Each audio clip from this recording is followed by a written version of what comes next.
Hi Mark, so what are we doing today? Hi Olivia, what we're going to do is we're going to start by giving Jukey a brush. So when we brush the dogs, Olivia, we use different brushes for different dogs.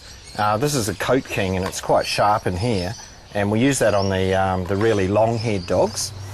This is a Furminator and also a rake, so it turns into a Furminator if we turn it over, and that's for dogs with really short coats. And then we also use a slicker brush as well.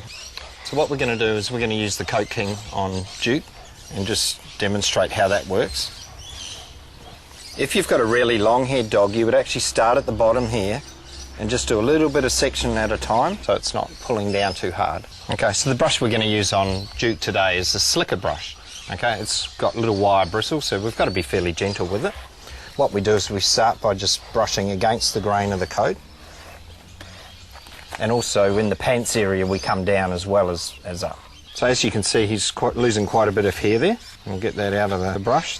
That feel good, Duke? Good boy. Yeah. So what we do when we're brushing a dog is we're actually looking at the skin and the coat to see what sort of, as you can see there, you can see the skin. So we're looking at the skin to see what sort of shampoo we're going to use, Olivia. And we're also getting out, see the dandruff and bits of grit and grime? We're just loosening that up as well. Good boy. Oh, it's all right. Good boy. Good boy. Good boy. Is that good? What we're going to do now is we're going to clean Duke's ears. We always use a separate baby wipe for each ear, so there's no chance of any cross infection if the dog did have an ear infection.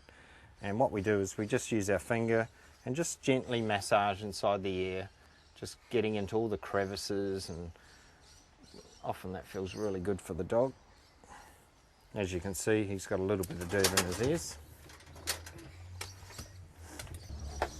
If the dog has got a bit of gunk in their ear, what we can do also is spray some of our pine oil just to help loosen it up. So we spray that on the baby wipe.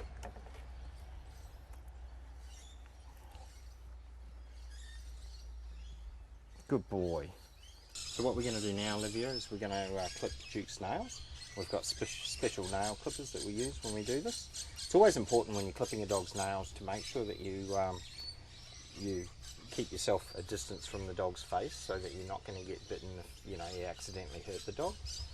What we do is when we are clipping the dog's nails, we're looking at the shape of the nail, and as you can see there, it's like a cockie's beak almost. Yeah. So we're just going to take the very tip of that off, just like that. Good boy. Good boy.